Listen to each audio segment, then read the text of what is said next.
am Sue Webley. Welcome to another episode of Inspire.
Welcome, one and all, to another episode of Inspire. Listen, I get so giddy when I see that intro. I know Inspire needs to be updated, but it just gives me a burst of energy before I come on and hang out with all of you who are coming in on social media, coming in on Instagram. If you see me, look, that's Instagram over there. Instagram, Facebook, YouTube, and LinkedIn. We're so grateful that you're hanging out with me on this Saturday morning. And so if you don't know anything about me, if this is your first time watching Inspire, welcome. So glad that you're here. I'm your host, Sue A. Webley, author, producer, award-winning minister, and an entrepreneur. And I believe in the power of words, wisdom, and witness. And that's exactly what Inspire is all about. So each Saturday morning at 10 a.m. Eastern, we hold space for honest, soulful, and often transformative conversations from guests from all walks of life. You've seen it if you've been here any amount of time. We talk to everybody, right? Entrepreneurs, artists, thought leaders, organizers, and everyday people who are living boldly and authentically.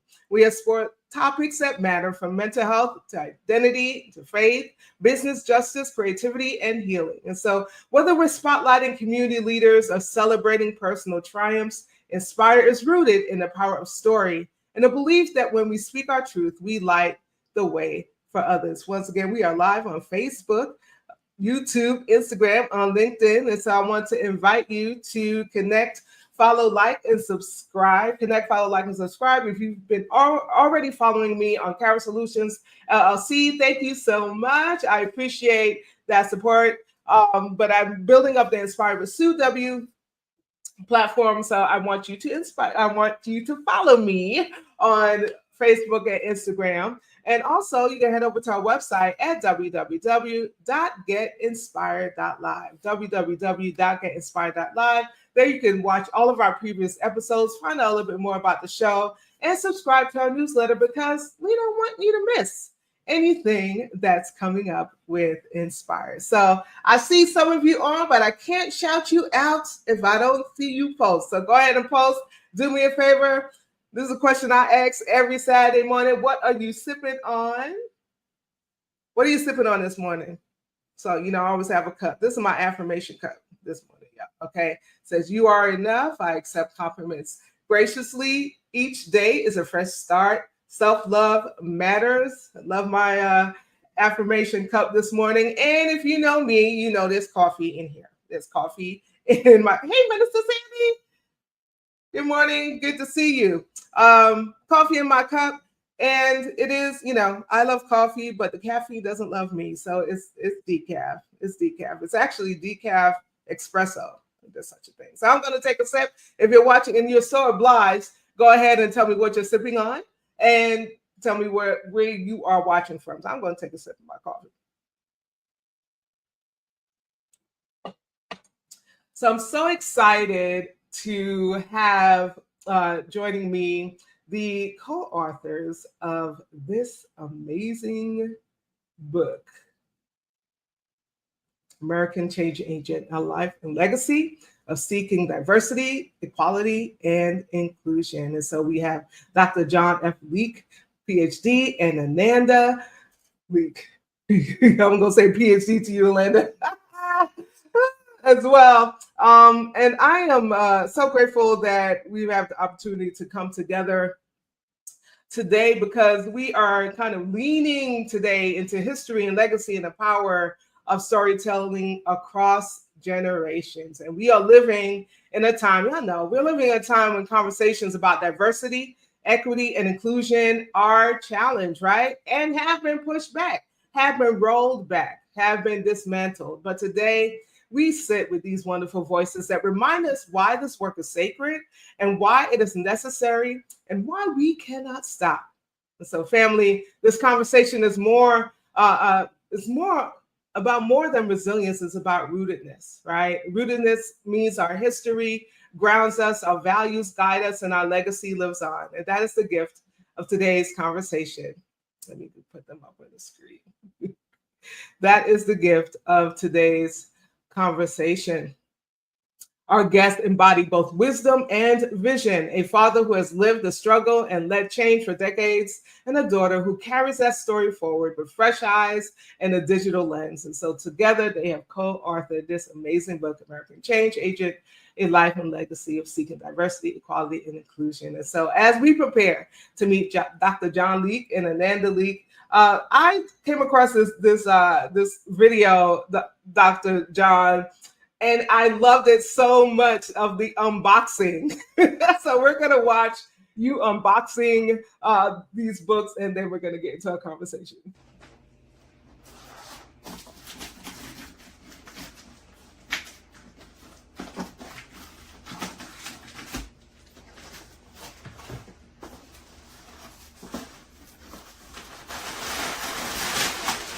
Oh my goodness. The books are here. Hallelujah. Hallelujah and amen. All right. Oh my. Oh God. I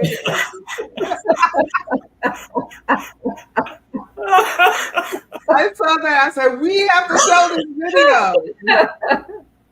I mean, wow. I mean, I was moved by that reaction. So that was the very first unboxing of the book. That was the first time you were holding it in your hand.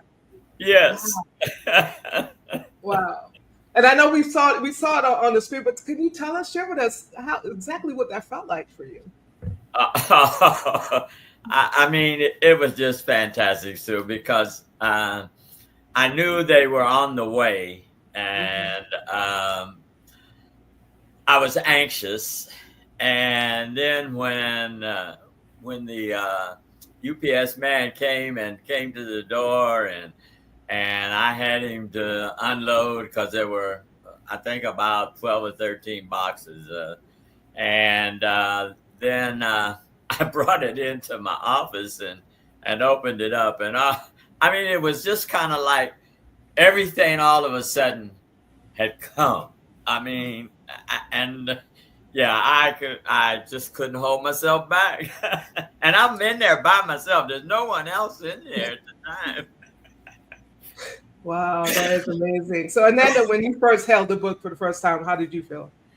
Well, like all the books that I've given birth to, it felt like having for me, like a child, you know. It's something that you have in your heart and you have in your mind. You talk about it, you work on it. I've only spent a number of years writing books. I've never written one in a month.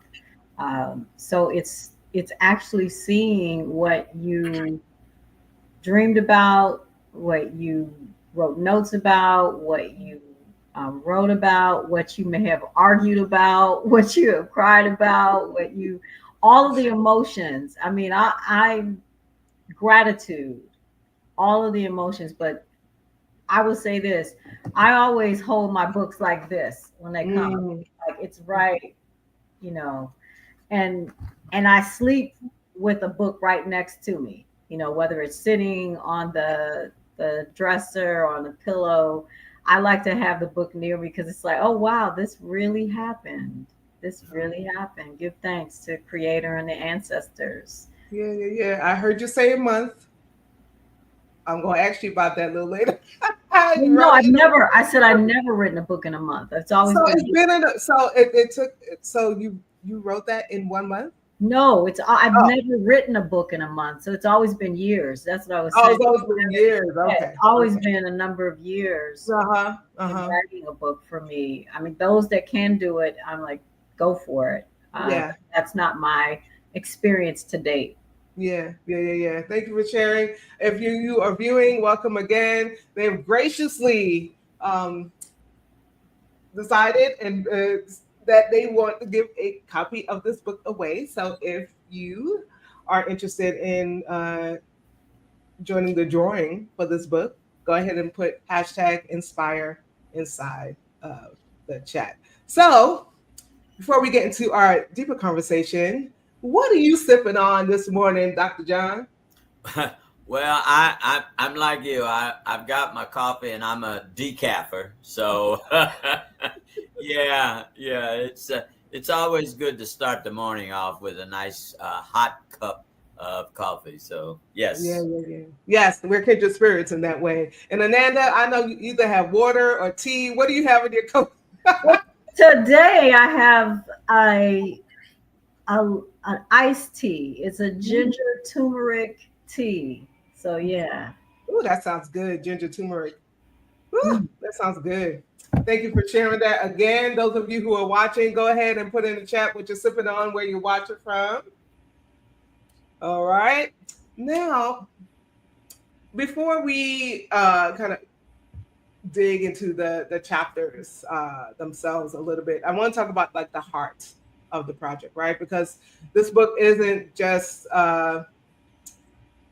it really isn't just one person's memoir. It's a father and daughter writing together, right? Which is rare and it is powerful. And so, why was it important to write American Change Agent, and why did you choose to do it together as father and daughter? And we will start with Dr. John. Well, I uh, I would like to start with this too. It started actually with me writing a letter to my four children. Uh, and the idea came from having gone to a sort of like a workshop in which uh, Madeline or Ananda, uh, by the way, she has several names from me. Uh, she has the name her mother and I gave her, which is Madeline. She has a nickname, which pretty much I guess I'm responsible for, which is Puff.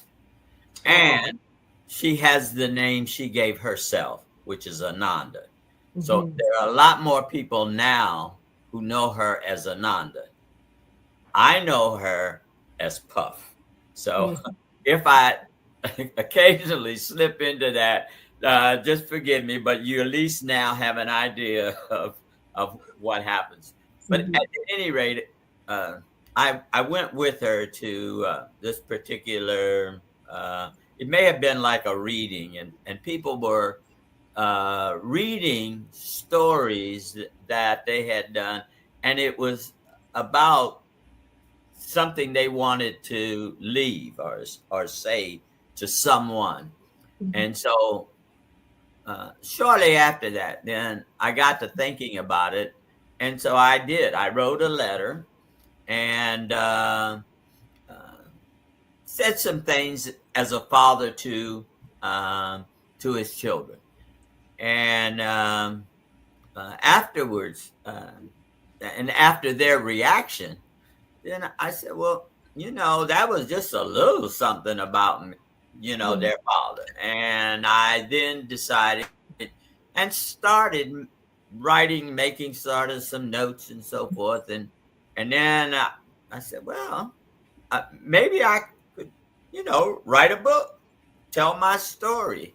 Yeah. And that was probably close to 15 years ago. And so I put together an outline, and and interestingly enough, uh, that outline has held its own for all the time. And as we got into the latter part of my life, added a few chapters and also that that's why why the and how the book sort of came about. Thank you for sharing. So Ananda, how did you get involved?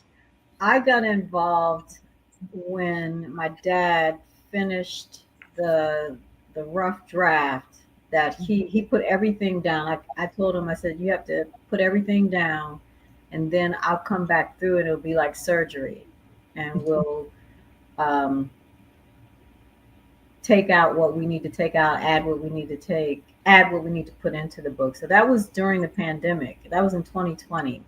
Um, and so we started a couple, probably like the summer, August of 2020, around that time. And we worked on it every week. We had some weeks where we um, didn't work on it. We used Zoom. And I got involved because I wanted to make sure that his life was documented um, in a way in which people in our family and folks that work in the diversity, equality, equity, and inclusion industry, that they would have tips and tools and the history that he carries. And I also knew how important it is to write your story. I've written 2 memoirs myself, and I just think that you don't have to wait too long before you write it. And it was important to get our families history in one place so that folks will have the photos because we have over 100 photos in the book. People actually have the information, and we have like all families. We have a very strong legacy. I think when you look at where you came from, whether you can go back a generation or several, like we can, that is some place where you pull strength from. The people who came before you. Yeah. Thank you. So, thank you for sharing, Ananda. Speaking of who came before us, Dr. John, in the chapter "The People I Come From," you honor your ancestors. So, can you share with us how their resilience and values shaped your calling to be a change agent? Yes. You know, as we really had the opportunity to really delve into our ancestors, we've been very fortunate that we've been able to have some real help in doing that. Um, uh, One of my nieces, Ellen Cook, she is the genealogist of the family, and she has done a lot of work in terms of tracing, the ancestry on both my side and my wife Teresa's side. So we had a lot already.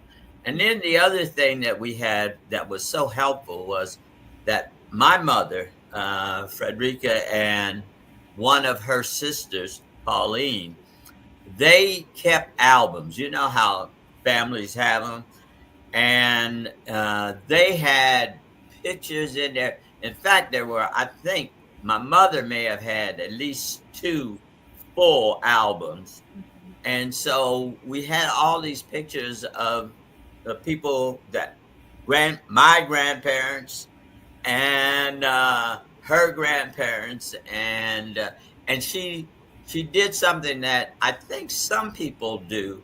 She wrote the names of who was in that picture, and because otherwise we might not have known exactly who they were. I mean, but that turned out to be very helpful. And as you know, there are numerous pictures in this book, which I think the readers will enjoy being able to connect. Then when we talk about uh, the different people, they can then go and look and they can see them. They can say, "Oh, that's Uncle Buck," Yeah. or "That's Granny Man." Uh, it makes it come alive. Okay, Yes.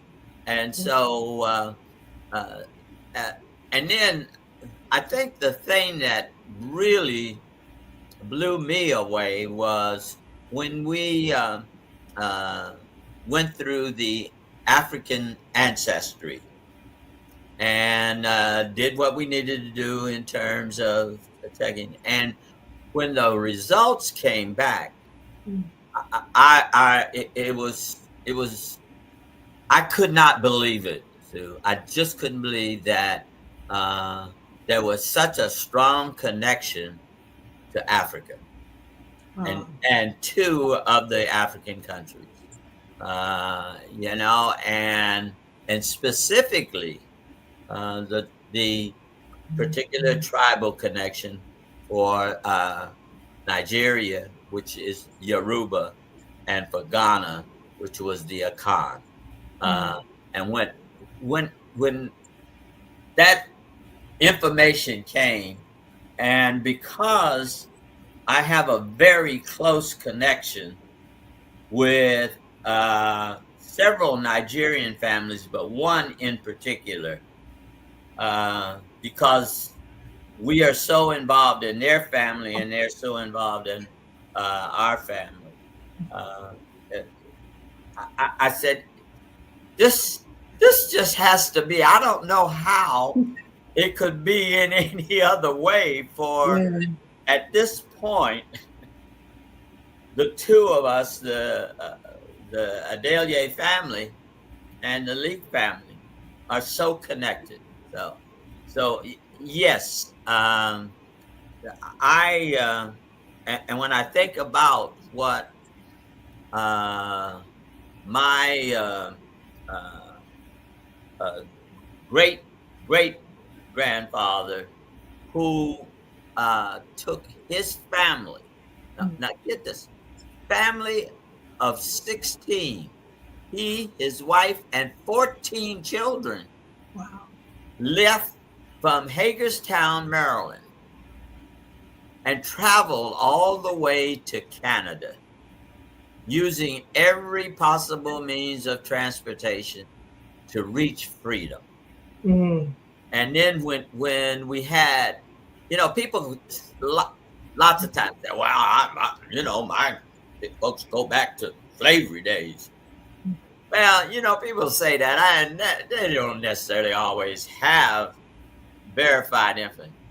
We have verified information, and the verified information came to us through being able to be aware of a newspaper article from the Lansing, Michigan paper, Mhm. which that they had an article that included the obituary of him. He was 102 years old Wow. when he passed, and they talked about his travel with his family through the Underground Railroad to Canada. Wow. I mean, you know, how, how do you get that? I mean, so so and I realize the thing is, I realize the strength and the courage that their resistance Yeah. showed, and it truly has encouraged me to do a lot of what I've done in my life. If they could do that, why can't I Yes. do Yeah. something Yeah. that is courageous and will hopefully make a difference? Yes. Yes. Yes. So thank you so much for sharing all of that. It is so important to kind of lean into your history, right? Yes. And not many of us have the opportunity to or even the gumption, right, to kind of go and research and go all the way back. And I know for me, especially in terms of ancestors, when as I came up, that wasn't something that was really spoken about, right? And so it wasn't until like I was good in adults, right? Um, that ancestors, I began to think about ancestry, Mhm. and I remember once I was in a workshop, and they part of the workshop was we had to name an ancestor, right? We had to kind of call out an ancestor, and I remember breaking down in tears because I'm like, I don't know who to Mm, call on, mm, Wow. right? I don't know who to call on. I don't know who I can bring into the space, mhm, right? Um, and so since that point, I've been kind of thinking more about where I come from, where my family comes from. I know we're from Jamaica, um, but there's so much history back there. So, and my mom is a Mormon, and so part of our family has kind of done the genealogy thing. But of course, that goes back. They want to go back to Joseph Smith. Ma, if you watching, I love you. They want to trace it back to the prophet Joseph Smith, but I want to trace it all the way back to uh, to the motherland. So thank you so much for sharing that. Ananda, do you want to add to that at all? yeah, the the day that I found the article on ancestry.com, I remember it. It was 2022, and I had been guided to look on Ancestry uh, for family information, just going back and forth. And I was wide awake. It was like 2, 3 in the morning when I found that article. And it was a woman who just happened to collect interesting obituaries.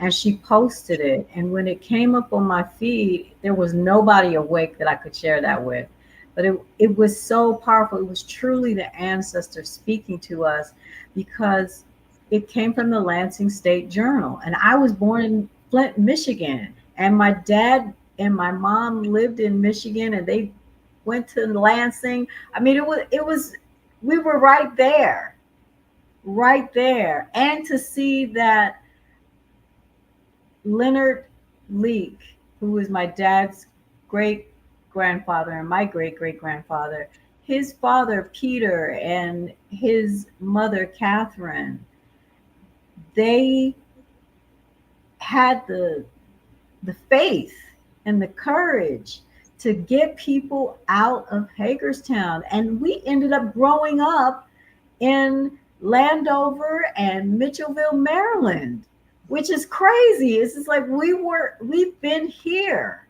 all along. They've been watching over us. Uh, Yeah. just incredible. And I will say this, that 2 years ago, I made a point of, on my birthday, going to Hagerstown to walk on the streets where they might have been. And there's an amazing African American museum, the Dolman Black History Museum, that is based in Hagerstown. And in the museum, I learned that there was only one church, an AME church, that was in existence, and they were responsible for helping people escape from slavery. And there was only one road out. And so I went to the church just to touch it, just to be around it, because I figured, based on the time that my ancestors escaped from Hagerstown, they had to have gone. They had to get help. 16 people just don't disappear. Right. So they had to get help, and that was probably where they got their help. And they probably rode out of there or walked out of there on Jones Road. And just to be able to walk down that road, it sends chills, you know. Wow. Wow. So To be, powerful. I see a movie.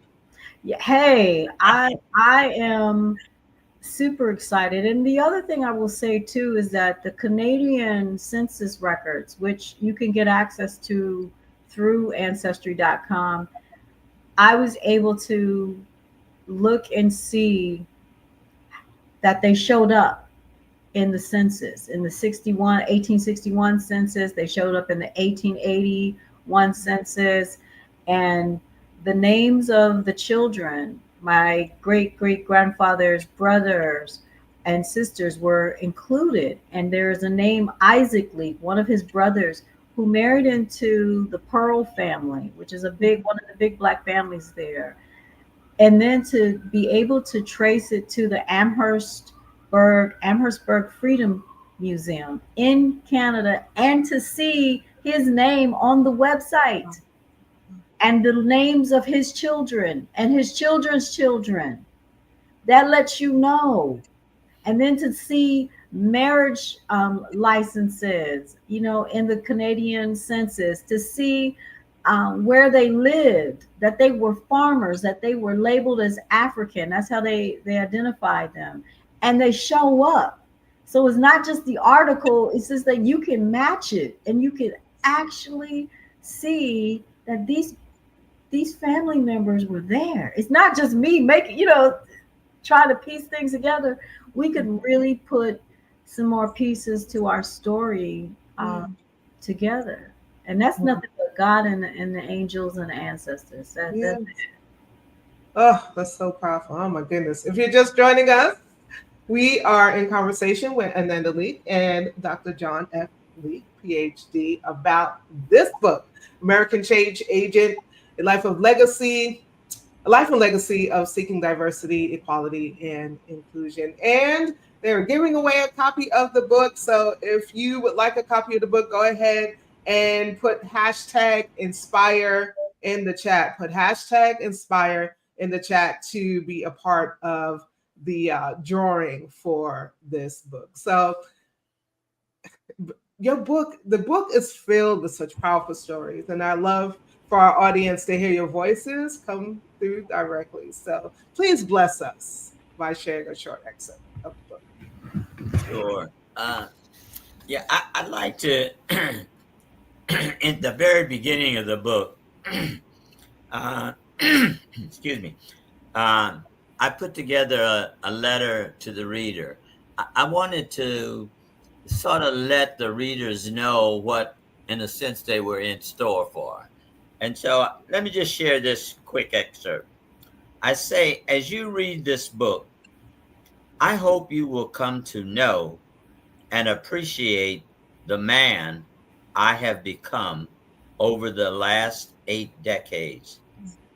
I have never viewed my life as one that has been planned. It has evolved into what I call, quote, an emerging life, end of quote. I hope you will see what I value, meet some of the people who were significant, and witness the many opportunities I had as I pursued a life commitment of change. Further, I hope some of the young people who are beginning their journey will gain inspiration and direction on how to navigate their life and career. Thank you so much for sharing that. And so hearing those words really helps it to come alive for us, right? One of the things that surprised me the most uh, about this book is that you didn't just tell the story, right? You also turned the mirror back to the reader. You included reflection. I've never seen that in a memoir. You included reflection questions for individuals and for groups.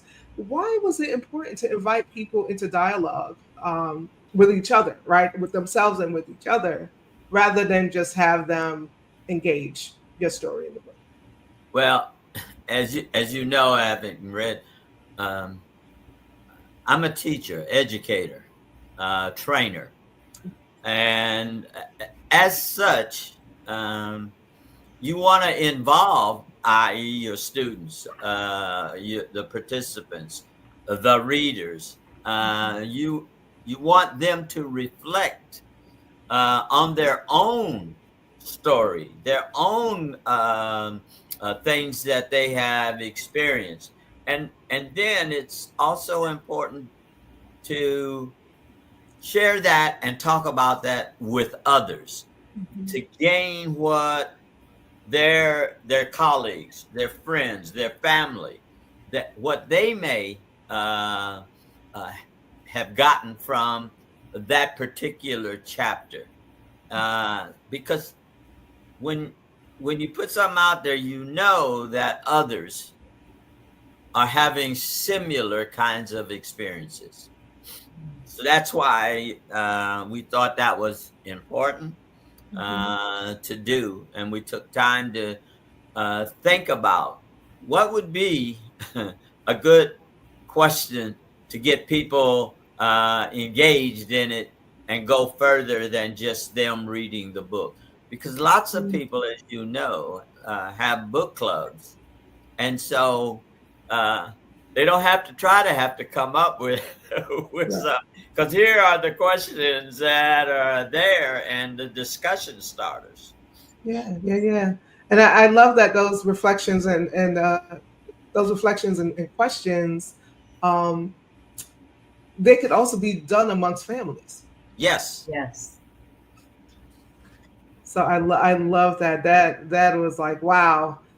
That was really intriguing for me. So thank you so much for sharing. So Ananda, Yes. my dear sister, you are not only a co-author, right, of the book, but also you are a digital storyteller and a communications professional. So how did your lens influence the way this memoir was written, and how do you see digital platforms extending your father's legacy? That was a great question, first of all. I use the same philosophy and format that I've used in all three of my books that I've written. And each book has, since 2007, since I self published them, I've used digital platforms to promote the work, to engage the readers, to to extend an invitation and Mhm. encouragement for people to do the same, to tell their stories. That's my overall objective in writing books and publishing books, is to get people excited about telling their own stories. And Yeah. so having a communications background and being very committed to telling stories is, I'm relentless. My father will tell you that every aspect of the writing process, the self-publishing process, the marketing process, the interview, everything. I'm relentless, um, and I push and push and push, probably over the edge at different times. To be very honest, Mhm. um, only because I believe that there's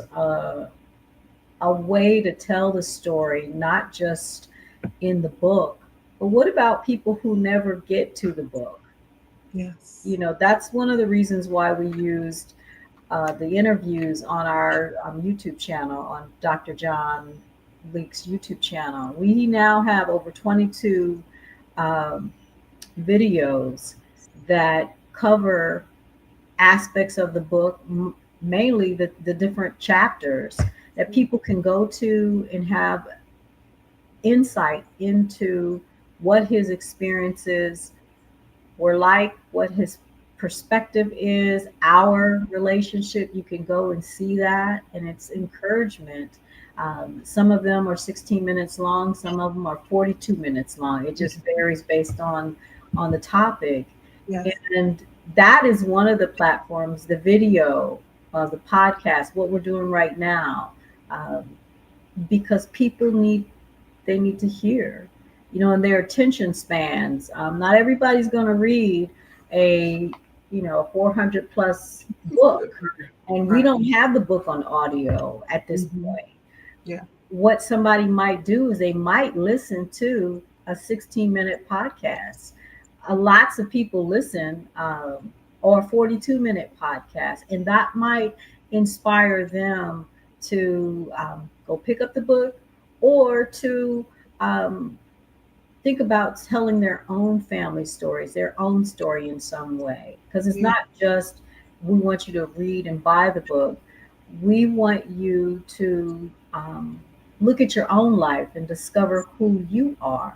Look Mhm. at your family, look at an aspect of your life, and see if there's a way that you can document it and you can share it. I think being a communications professional, um, it's been, it's 30 years this year since I've been actively engaged in communications, formally and informally. And so that's 3 decades of being present and being online. Yeah. And I'm not winding down anytime soon. I am making some adjustments to practice digital wellness as I move forward.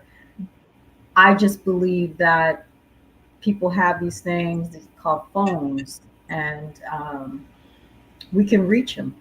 We can reach them through this. And so, if you're hearing this interview and that encourages you to go to anandaleek.com/Dr. John to learn more about the book, to buy it on Ingram Spark, because as self publishers, we make more money when you buy with us on Ingram Spark. But if you want to go to Barnes and Noble or Amazon or the other online book platforms, go right ahead. We've got the upcoming book talk that we're doing September 18th in Alexandria, Virginia. We've got Mm. information about um, the the videos that are there. And you see how I just included all of that. I'm always um, giving shout outs, always looking at how we can get our story, out there, and encourage others to do the same. So I hope I answered your question. Not Yes, you did. not just doing a commercial, not just doing a commercial. Yes, you did. I put that link in the chat, so go ahead and be sure to visit Nananda's site. Go ahead and purchase that book. It's amazing. It's amazing. So we're going to take a really quick break to do some housekeeping and to give you both a break from talking and take a sip of what you're drinking, and we'll be back with some more conversation. Okay. Hey, family, thank you again for hanging out with us this morning on Inspire. I want to invite you to connect, follow, like, and subscribe. If you're following me on Cara Solutions LLC, thank you so much. But I want to invite you to follow us on Inspire with Sue W. Inspire with Sue W. We're on Facebook and on Instagram. You could also head over to our website at www.getinspired.live, www.getinspired.live, to watch all of our previous episodes, to find out a little bit more about the show, and to subscribe to our newsletter so you don't miss anything. Are you or someone you know on a mission to create change while inspiring others to do the same? We want to hear from you. I want you to hang out with me in conversation on a future episode. So again, you can head over to our website at www.getinspired.live. You could book your appearance on our website. So when you go to our website, click Be Our Guest, and you can fill out that form, and a member of our team will get back to you. And we do this every Saturday that we're on for our sibling in community. If you don't know her, she's affectionately known as the Peace Pastor, Pastor Yanni, Reverend Yanni, this peace poet. Listen, she needs a kidney. She needs a kidney donor. And she's the search of potential donors who are fairly healthy, have the blood types A or O, and the courage to commit to surgery and save her life. And she would love to share the safety measures with you. If you have a resource, if you have a connection, if there's an organization that you know of, please let us know about it so that we can get that information to her. If you want to reach her, Yanni and her family directly, you can do so at peacepeopleinc@gmail.com. That's peacepeopleinc@gmail.com to contact them, or you can head over to emerylivingdonor.org, fill out the survey, and enter her name. Ayana Davis. Let's gather together in community and help our sibling get what she needs. So we are going to get back into some more conversation with our amazing guest.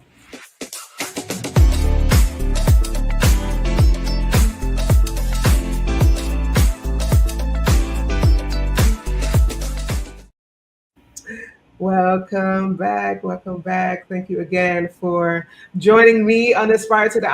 Listen, I'm inspired, right? I'm so inspired. Just hearing you talk about your history and the ancestors and how you come together to write this book and how it engages not just only the reader in reading your story, but also pushing them and encouraging them to kind of get into themselves and to speak with others.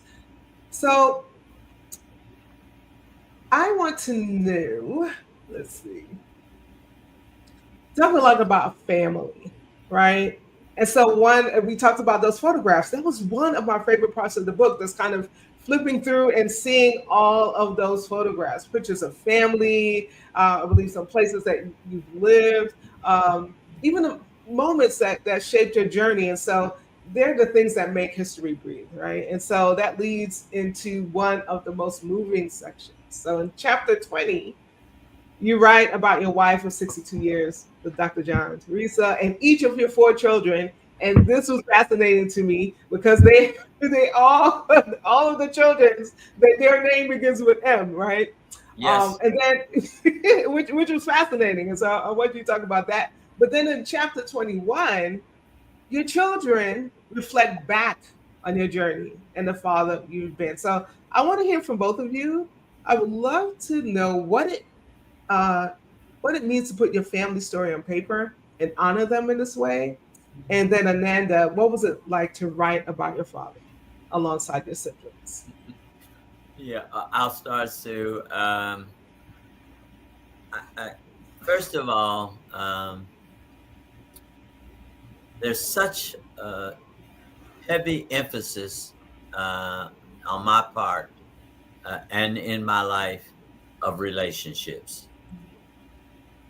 I think that is so crucial, and I'm sure you have realized as you read through the book that there's a lot about relationships, Yeah.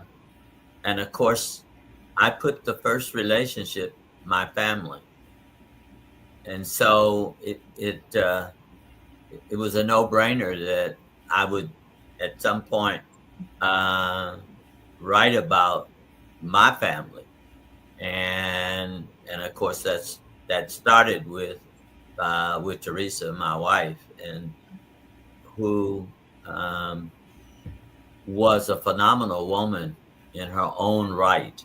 Okay, um, and so then uh, the children that we helped to bring into this world, and what we did as parents,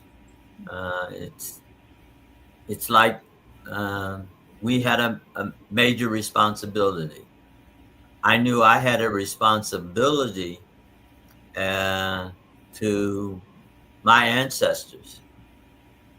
And then as I brought in our children, I had a responsibility to do everything I could to make them be as strong, as committed, as resourceful, as resilient as I could. So Teresa and I think we tried to do our best. Uh, Parenting is not an easy. It's not an easy task, um, and you do a lot of things, and you make some mistakes, and hope that they are not going to be too detrimental. So uh, I I wanted to talk about them, talk about what they have sort of went through, and some of the moments I'm sure are somewhat humorous and all. Um, you know, I think in some ways our family was kind of like the TV family called the Huxtables. Mm. In fact, we generally, when they were on, we watched those episodes as a family. And and I know my youngest son Matthew. We occasionally reminisce about the the time that my oldest came home with not a very good grade, and the impact that that had not only on him but the other three. And so that was important. And let me just say, yes, all of their names that we gave them started with him, and so they were very often referred to, and other people referred to them as the four M's. So that's how that is.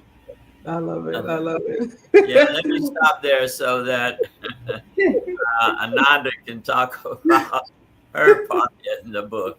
Go So ahead, Ananda. um, this this was hard for me, and I had been writing and helping to edit because a lot of the book, my dad had the material, and I came in and added some more structure to it and helped make it into um, more of a story. Um, and so I want to say that he wrote, the basis of what we have, and then I came in, and then our copy editor Yael Flussberg came in and added, in our graphic designer Gigi Masaranas. Forgive me if I said it wrong, Gigi. Added their touch to it as well. And so, writing the section on my dad in chapter 21, it took me a long time to do it. And I was reading my brother's. I was like, what can I say about my father? Um, and I wanted to read just a little bit about it. Yes, It was please. really, it was emotional because my dad and I have not just a father-daughter relationship. We have a friendship. We have uh, now co-authors. We have fans of each other. It's an intense relationship. People will probably say that's probably one of the best words to use. Before former Los Angeles Laker Kobe Bryant coined the phrase "girl dad" and went viral as a hashtag on social media after ESPN anchor Elle Duncan shared a memory of her conversation with him during a tribute to his life in 2020, my father lived and breathed it. For those who don't know, a girl dad is a father who wants his daughter to be treated equally. That means he wants her to have the same rights, opportunities, and privileges as any boy. For as long as I can remember, my father has shown me a fierce love wrapped in an endless bow of support and freedom of expression. His personal investment in my well being as a child, a teenager, a young adult, and now, as of this writing, a 59-year-old woman, is beyond words. He and my mother taught me I could be and do anything in the world because it was mine. There are moments I can remember when he showed up in my defense as only a girl dad could. Like the time he met with the two nuns at my all girls Catholic high school and told them in his loud black man voice that they were racist due to their mistreatment of me and the other members of the Awareness Black Culture Club. He had believed in me when I couldn't, especially during the 8 times I took and failed the bar exam, and each time I have written and published a book. He has even helped me write parts of my books over the telephone when I was running out of creative energy and patience. He has listened to me in my craziest moments and advised me before and after I've taken several risks in my career.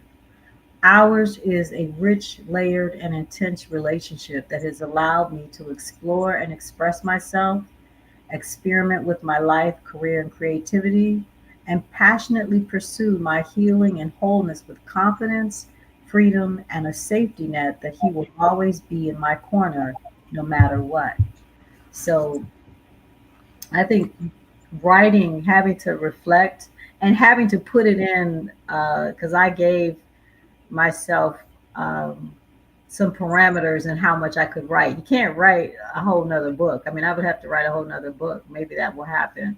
Um, but having to condense what I think and what I feel, and having to go through all of that again, that was a lot. That's all I can say. It was humongous. Uh, Now that it's done and I can read it, I'm really grateful for that, because we're not here on this earth that long. And during the pandemic, and certainly after my mother made her transition to ancestorhood, my dad and I have had a lot of conversations about death, and a lot about my fear of him passing. And um, that has been comforting and helped me, grow up in a way, in some ways, uh, and understand that let's make moments now. I think that was one of the conversations we had. He was like, "Well, I'm still here, so enjoy me while I'm here." He said, "Because I'm just going to go one day." I'll just be gone. So you probably will have to go to therapy for that time. He said, "Well, let's focus on now." Yes, yes, that's so important. It's so important. Thank you for sharing, Ananda. Hey, Bishop Bonnie, I see you there again. If you want a copy of this book, please put hashtag inspire. Dr. John, how did you feel reading these reflections? From Ananda and your other children.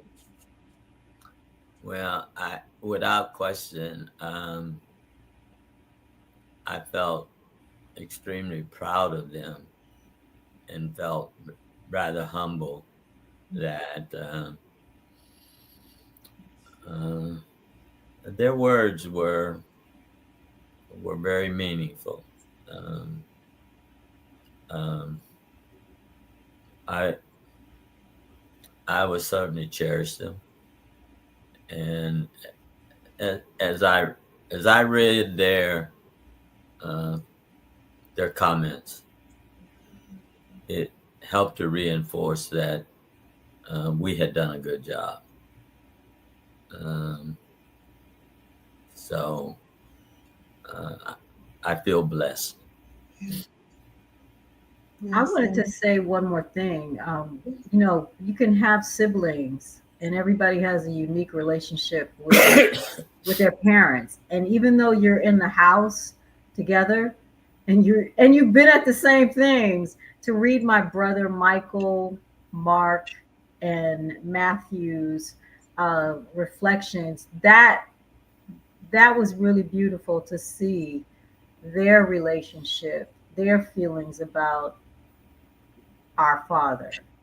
And you don't always get a chance to see that or to know that, especially as people grow older and different things happen in life and family.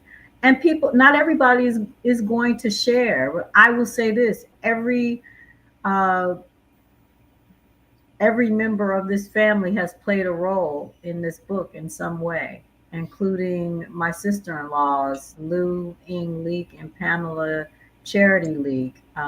Pam served as our reader, and she helped uh, provide feedback on how the book sounded and felt to a reader.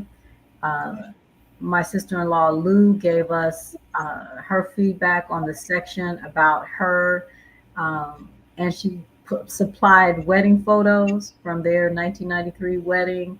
So everybody has played a role, and not just their prayers and their prayers of their energy and their love too, supporting us through this process and giving us ideas on what to do with the book. Certainly, my brother Matthew and my brother Mark, because of their technical skills in video and television and radio. They've helped us. We're not a team of two. We're a team of four and five and six folks. Yeah, yeah, yeah. And so, what advice would you have for other families that want to kind of undertake or do something similar? What advice would you have? I'll start if you don't mind, Jay. Go ahead. No. Um, I call him Jay. I have a lot of names for him too. So I I really want to encourage people not to wait until their parents are 80 and on up. Is to ask questions as they go along if they can. And if your parents are still here with you, to use this thing called a phone. We have voice recorders on here. You can transcribe that with the help of AI. You can use the video, the camera. It doesn't have to be a very clean, version of it. You don't have to put it on YouTube like we have. It's just making sure that you have documentation. Um, Maybe getting people to write out, what they think about family. Having a book. I know at family reunions, people have all kinds of memorabilia and all kinds of books, and people document that. And we have technology now that is pretty easy for a lot of us to access and to use. And so use the digital tools. Yeah. And if you are of African descent, I want to put a plug out for African ancestry.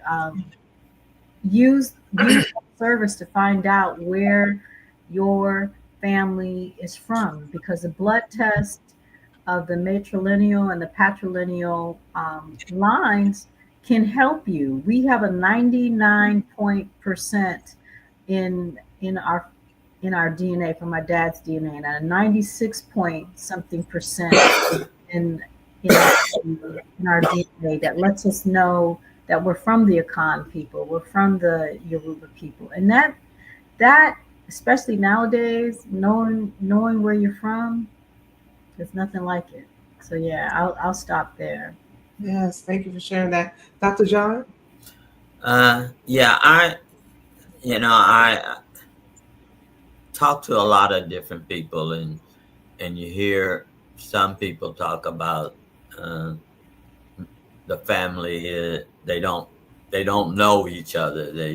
They've grown apart. Something may have happened, and they say, "Well, I haven't talked to my brother or my sister in 30 years.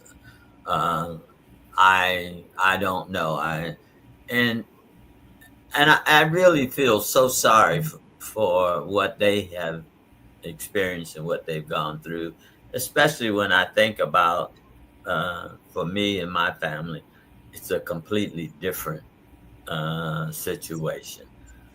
Um, and we're not perfect, um, but I do think that,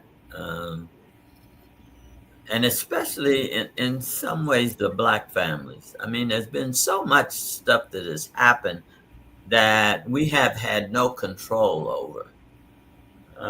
And so, in some ways, now that we do have, essentially, we do have freedom.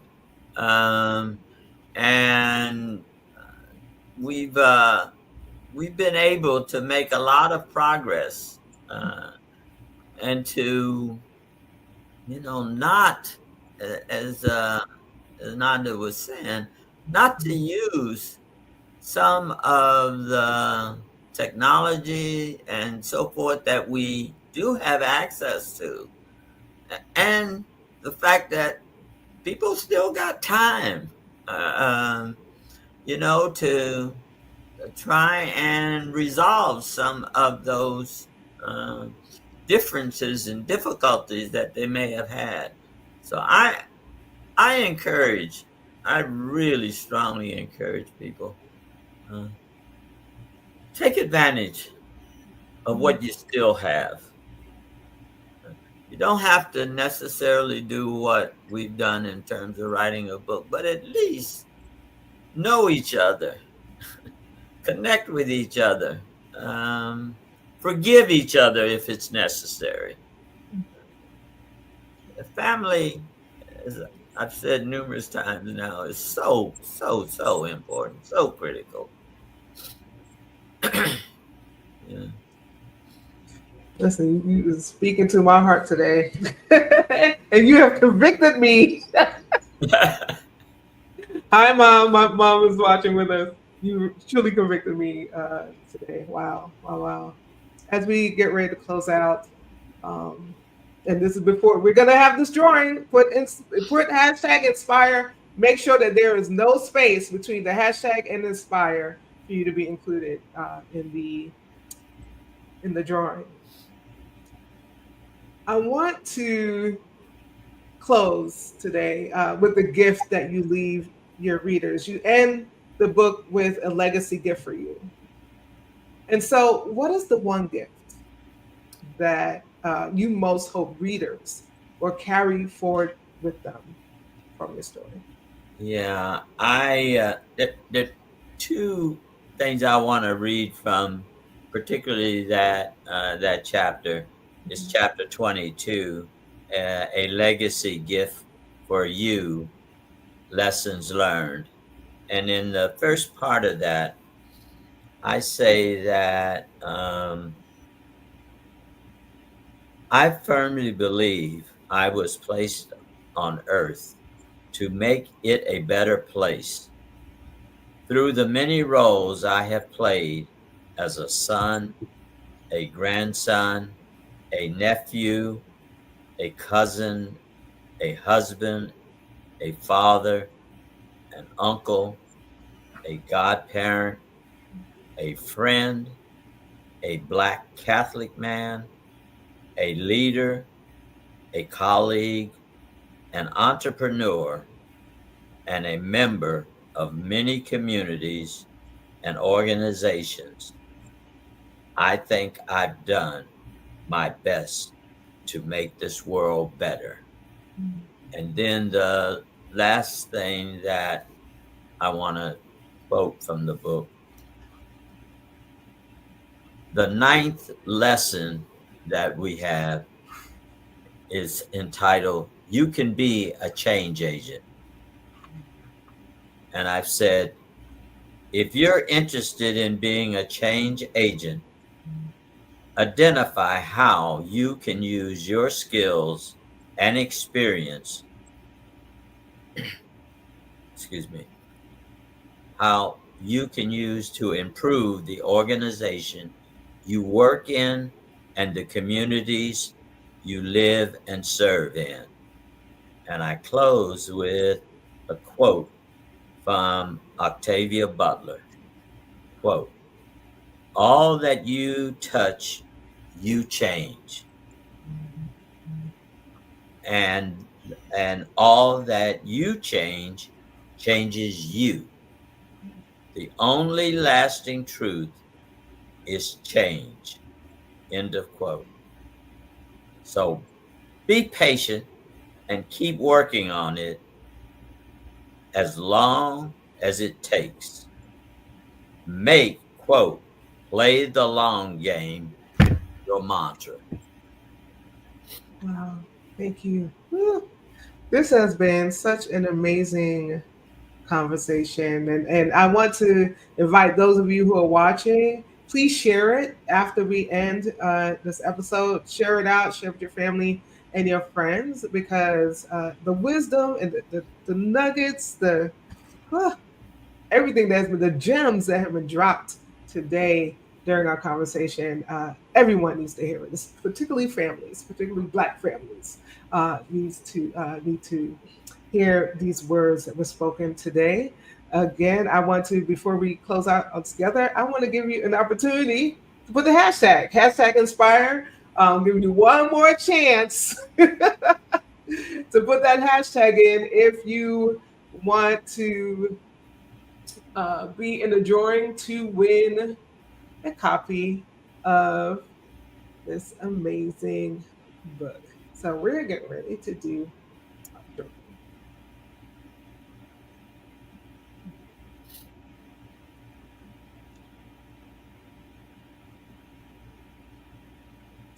My mother has won. All Wow. You right. are the winner. Yay. How appropriate is that? How appropriate is it? Mom, you are the winner of this book. I will be sure to send them your address so that they can send a copy to you. Oh my goodness, that's so appropriate that my mother would win. Yes, The it right is. person. Oh, Yeah, that's isn't wonderful. it? Woo. Thank you again for joining us. Thank you for sharing both for sharing the wisdom of a life lived and the vision of a legacy carried forward. Family, Yes. those of you who are watching, all of you on social media who will catch this in the replay, American Change Agent is more than a memoir. It's a blueprint for courage, for rootedness, and authentic leadership. And so let's take their example as fuel for our own work in building a more just, equitable, and loving world, and a more just and loving family. Let us take their words to heart today. Until we meet again next time, I want you to stay lifted. I want you to stay motivated. But most of all, I want you to stay inspired. I'll see you again next week.